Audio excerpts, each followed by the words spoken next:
Alright everybody, back on the Scout again. I have gotten the four-wheel drive front axle actuator hooked up. I'm going to try and find a 90 degree for this vacuum line. But this is the original vacuum pod actuator off of the Blazer. And it is hooked to this cable that runs down to the front axle. And I've got on the dash, under the dash I should say, that switch right there is my vacuum switch for the front axle. So, I've got vacuum coming off of my carburetor, full-time vacuum. And it runs into the firewall and goes to that switch. And then it comes out of that switch and comes out of the firewall and goes to that vacuum pod for the front axle. So when I have this thing running, I should be able to pull that switch on the dash and it should pull that vacuum pod in and engage my front axle. So we're going to see. I've got the old girl up on jack stands. Got all the wheels off the ground. So we're going to check and make sure that it does what I think it's going to do. I've already got it pulled back into four-wheel drive. So let's give this thing a start here.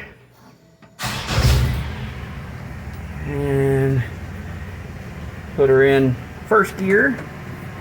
And I'm going to leave that switch off. So when I pull out the clutch here, just look,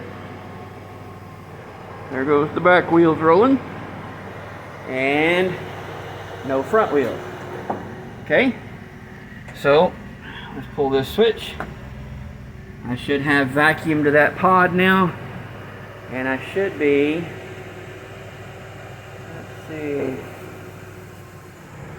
boom, I've got four-wheel drive engaged. So,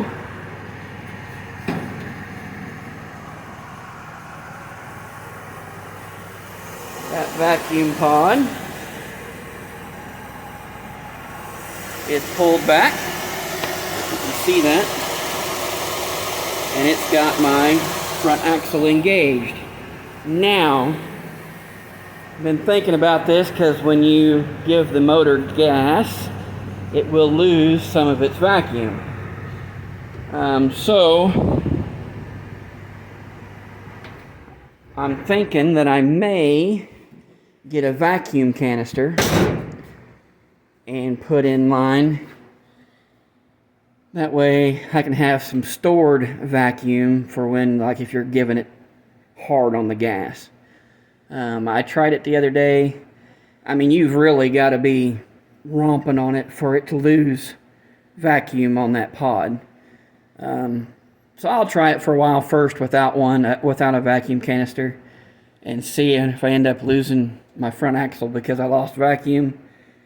Then I'll put a vacuum canister on to help store some vacuum, and hopefully that'll alleviate that problem.